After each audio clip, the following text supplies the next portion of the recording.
पर आपको बता दें, मुख्यमंत्री भजनलाल शर्मा के कड़े निर्देश है। जैसलमेर बस हादसे पर परिवहन अधिकारियों को निर्देश दिए हैं। पूरे प्रदेश में बस बोर्ड नियमावली के मुताबिक बसों की सघन जांच करने के निर्देश दिए हैं।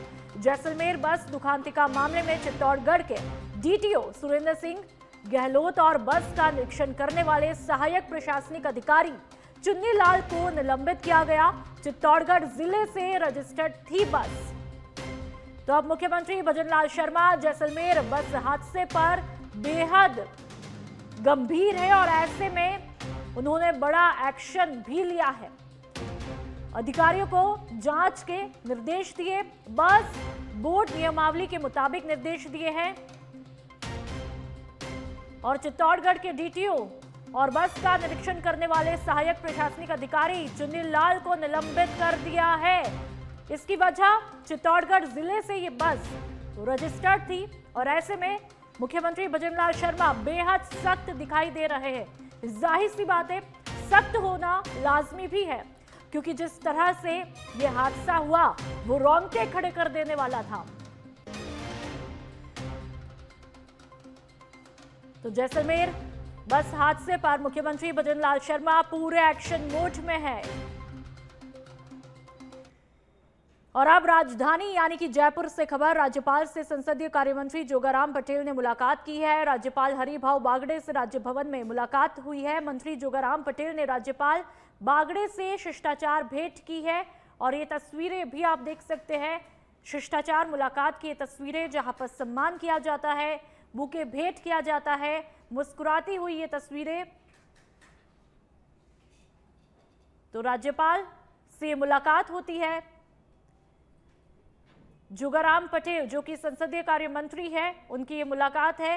इस मुलाकात को महज एक शिष्टाचार मुलाकात बताया जा रहा है और ये मुलाकात की तस्वीरें सच बेधड़क पर बुके और मुस्कुराहट दोनों ही एक फ्रेम में। कांग्रेस प्रत्याशी और पूर्व मंत्री प्रमोद जैन भाया ने पत्नी उर्मिला और बेटे यश जैन के साथ में अंतः उपचुनाव के लिए नामांकन दाखिल किया। नामांकन के बाद उन्होंने बीजेपी पर विकास कार्यों में विफलता और किसानों की अनदेखी का आरोप भी लगाया। भाया ने कांग्रेस की योजनाओं को बंद करने या फिर सीमित करने की भी आलोचना की। निलंबित बीजेपी विधायक कंवरलाल मीणा पर निशाना साधते हुए उन्होंने कहा कि बीजेपी को अपराधी प्रवृत्ति के लोगों को टिकट देने से बचना चाहिए। निर्दलीय प्रत्याशी नरेश मीणा को उन्होंने बीजेपी का टूल करार दिया। भाया ने कांग्रेस नेतृत्व का आभार जताते हुए जीत का भरोसा भी जताया। तो ये तस्वीरें प्रमोद जैन भाया की बड़े ही जोश और मुस्कुराहट के साथ में अपना नामांकन दाखिल करते हैं। अंतः विधानसभा उपचुनाव बेहद इंटरेस्टिंग होता जा रहा है।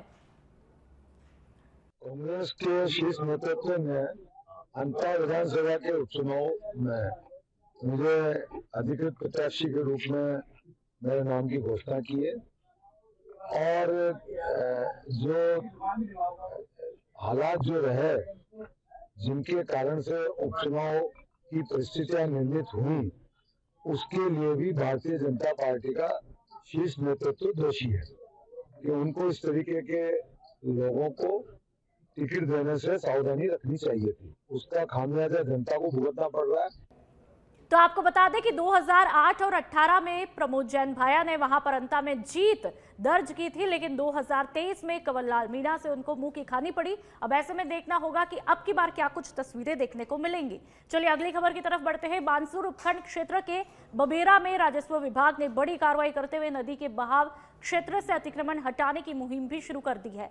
कार्रवाई के दौरान प्रशासन ने करीब 900 बीघा सरकारी भूमि को मुक्त करवाने की कार्रवाई की। मौके पर तहसीलदार, राजस्व विभाग की टीम सहित भारी पुलिस जाब्ता भी तैनात रहा। तो वहीं नदी बहाव क्षेत्र से 1.44 हेक्टेयर अतिक्रमण को हटाया गया।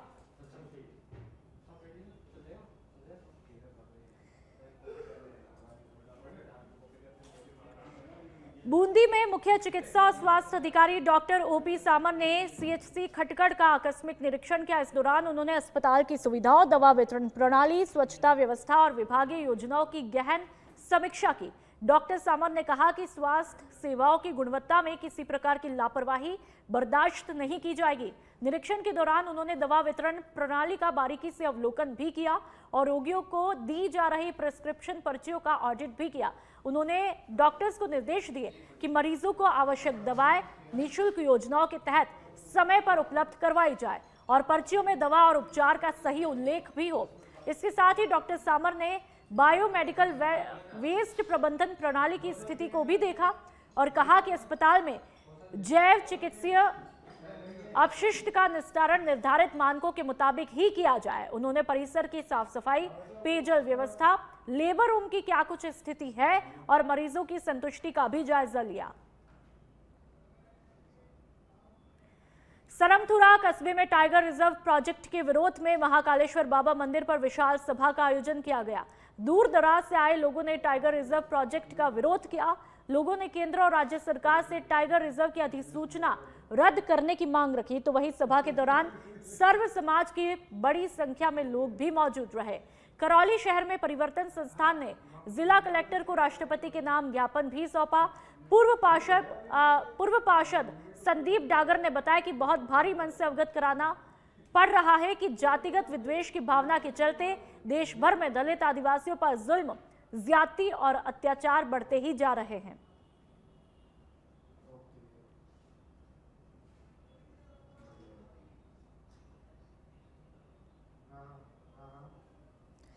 तो लोगों ने इस मामले में कार्रवाई की मांग की है। परिवर्तन संस्था ने राष्ट्रपति के नाम ज्ञापन सौंपा है। सीजेआई पर जूता फेंकने के मामले में कार्रवाई की मांग की है।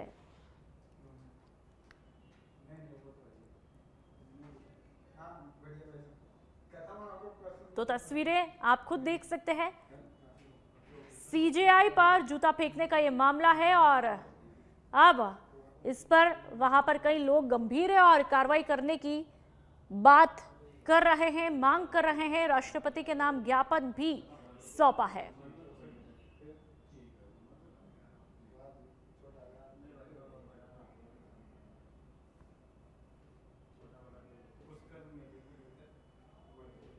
कांग्रेस के संगठन सृजन अभियान के तहत आज डूंगरपुर जिले में जिला अध्यक्ष और ब्लॉक अध्यक्ष मनोनयन को लेकर के महत्वपूर्ण बैठक की जाती है। एआईसीसी से नियुक्त पर्यवेक्षक लालजी भाई देसाई, प्रदेश कांग्रेस कमेटी के पर्यवेक्षक हेम सिंह शेखावत, डॉक्टर संजीव राजपुरोहित और हिमपाल सिंह देवल ने बिछीवाड़ा और डूंगरपुर ब्लॉक के कार्यकर्ताओं के साथ में बैठक के इस दौरान उन्होंने संगठन सृजन अभियान की जानकारी दी और जिला अध्यक्ष वल्लभराम पाटीदार के नेतृत्व में कार्यकर्ताओं से 1-to-1 संवाद करके फीडबैक भी लिया। तो कांग्रेस के संगठन सृजन अभियान को लेकर के एक महत्वपूर्ण बैठक होती है। जिला अध्यक्ष और ब्लॉक अध्यक्ष की बैठक है। कार्यकर्ताओं से 1-to-1 इंटरेक्शन किया जाता है, संवाद किया जाता है। डूंगरपुर की ये तस्वीरें आप देख सकते हैं। ये नाम जरूर तय करेंगे पर हम डिक्लेयर नहीं करेंगे। ये पूरा गोपनीय प्रोसेस है, एक तरीके से ट्रांसपेरेंट है। सुनने की प्रक्रिया पूरी ट्रांसपेरेंट है और उसके बाद किसने क्या कहा और किसका नाम दिया वो पूरा गोपनीय है। ये रिपोर्ट सीधा ऑनलाइन वहीं हमारे वॉर रूम में खुलता है। ना कोई प्रदेश के नेता के पास खुलता है, ना कोई जिले के नेता के पास खुलता है। ये तीनों प्रभारी जो बनेंगे ब्लॉक अध्यक्ष, हाँ, उसमें भी यही प्रोसेस आगे भी होगी, बिल्कुल होगी, यही प्रोसेस होगी। उसमें डूंगरपुर की सागवाड़ा थाना पुलिस ने लगातार दूसरे दिन ऑपरेशन पृथ्वी के तहत गीली लकड़ी की तस्करी को नाकाम करते हुए एक ट्रक को डिटेन किया है। गुजरात जा रहे इस ट्रक में गीली लकड़ी भरी हुई थी जिसके लिए कोई वैध दस्तावेज ही नहीं थे। थानाधिकारी मदनलाल खटीक ने बताया कि पुलिस अधीक्षक मनीष कुमार के निर्देश पर 14 अक्टूबर को भासौर पादरा मोड़ पर नाकाबंदी के दौरान गुजरात नंबर के ट्रक को रोका गया। चालक जीवराज पुत्र काउडा डामोर और सह चालक अरविंद पुत्र लक्ष्मण डेंडोर को हिरासत में लिया गया। ट्रक को सागवाड़ा थाने लेकर के वन विभाग को सुपुर्द किया गया। ये सागवाड़ा पुलिस की तस्करी के खिलाफ लगातार दूसरी बड़ी कार्रवाई है। तो गीली लकड़ी की तस्करी को यहां पर नाकाम किया जाता है। सरपंच संघ राजस्थान ने बुधवार को ग्राम पंचायतों की समस्या और राज्य वित्त आयोग की बकाया राशि को लेकर के उपखंड अधिकारी अर्नोद को ज्ञापन सौंपा है। ज्ञापन में विद्यालयों के रंग रोगन के लिए स्वीकृत 1 लाख रुपए की राशि को अपर्याप्त बताते हुए अतिरिक्त बजट की मांग की गई है। साथ ही कार्यसीमा को नवंबर-दिसंबर तक बढ़ाने और साल 2024-25 की 3,000 करोड़ रुपए की बकाया राशि दीपावली से पहले जारी करने का अनुरोध भी किया है ताकि विकास कार्य सुचारू हो। प्रदेश प्रतिनिधि उदय लाल मीणा के नेतृत्व में सभी सरपंचों ने तहसीलदार को ज्ञापन भी सौंपा है और ये तस्वीरें आपके सामने। शुद्ध आहार मिलावट पर वार अभियान के तहत खाद्य सुरक्षा टीम ने चौमू में बड़ी कार्रवाई करते हुए 2,727 किलो मिलावटी मिल्क केक और मावा मिठाई नष्ट करवाई। आयुक्त खाद्य सुरक्षा डॉक्टर टी शुभमंगला के निर्देश और मुख्य चिकित्सा अधिकारी डॉक्टर रवि शेखावत के नेतृत्व में इस कार्रवाई को अंजाम दिया गया। चौमू में खुमान सिंह के कारखाने में रिफाइंड सोयाबीन तेल, सूजी और ग्लूकोज से मिठाई बनाई जा रही थी बिना खाद्य लाइसेंस के, वो भी। चीथवाड़ी मोड़ पर श्रीराम मावा पनीर से दूध और मावे के नमूने भी लिए गए। डॉक्टर शेखावत ने कहा कि जन स्वास्थ्य की सुरक्षा के लिए मिलावट के खिलाफ सख्त कार्रवाई जारी रहेगी। कार्रवाई में खाद्य सुरक्षा अधिकारी विनोद शर्मा, वीरेंद्र सिंह, नरेश चिजारा, नरेंद्र शर्मा और पवन गुप्ता शामिल थे।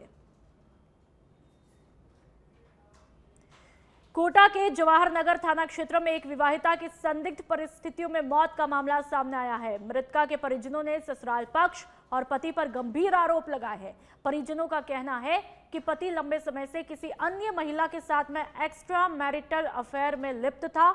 इसी कारण पत्नी को मानसिक और शारीरिक रूप से प्रताड़ित भी किया जा रहा था।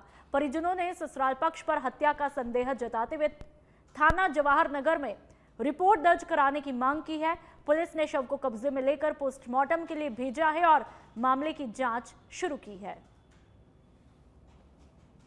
जो लड़की का हस्बैंड है उसका किसी लड़की से अफेयर चल रहा था, जिसकी लड़की ने हमको भी कुछ दिन पहले बताया था। कल हमारी बहन उसको लेने के लिए आ रही थी, 9 बजे उससे टेलीफोन बात हुई है और 12:30 बजे हमको दूसरों से पता चला है कि लड़की हमारी खत्म हो गई है। ना इन लड़के वालों ने हमको कोई सूचना दी, ना ही हमको कोई फोन किया। उसके बाद में हमारी बहन ने पुलिस कंट्रोल रूम में फोन करके पुलिस भिजवाई है। और वो मेरी भांजी मृतिका है जो उसको 3 महीने से ससुराल वाले बहुत टॉर्चर कर रहे थे।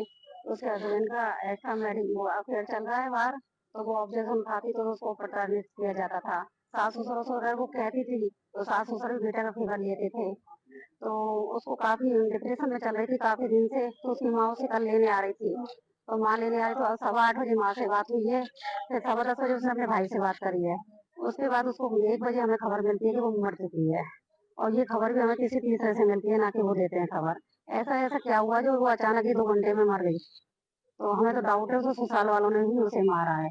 किस तरह से प्रताड़ित कर रहे थे? क्या कुछ शिकायत थी आपकी?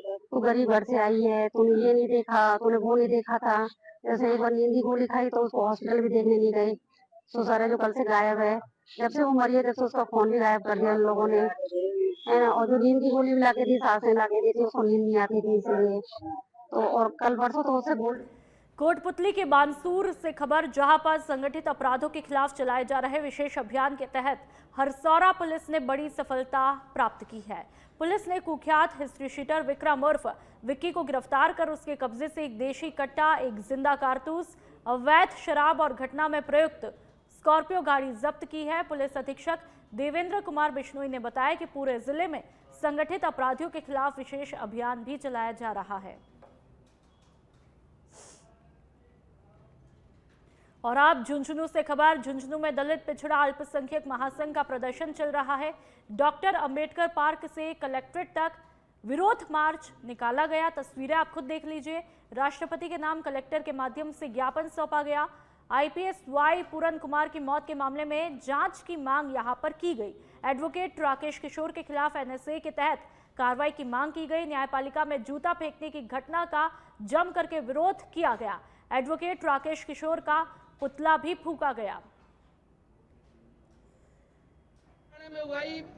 पूरन सिंह की जो हत्या हुई है, उस प्रकरण में जितने भी अधिकारी कर्मचारी संलिप्त हैं उनको तत्काल गिरफ्तार किया जाए। दूसरी मांग हमारी है कि सीजीआई के ऊपर जो जूता फेंक कांड हुआ है। राजस्थान पुलिस की डीजी मालिनी अग्रवाल एक दिवसीय दौरे पर अजमेर पहुंची। यहां पर अजमेर रेंज आईजी कार्यालय पर उन्होंने पुलिस के वरिष्ठ अधिकारी से बैठक की और अपराध ग्राफ पर चर्चा भी की। अजमेर रेंज में महिला और बाल अपराधों की समीक्षा को लेकर उन्होंने अजमेर रेंज आईजी कार्यालय पर पुलिस महानिरीक्षक सहित अजमेर जिले के पुलिस अधिकारियों से व्यापक चर्चा की। दीपावली त्योहार से पूर्व कानून व्यवस्था को लेकर के भी डीजी अग्रवाल ने बातचीत की है। आप खुद सुन लीजिए।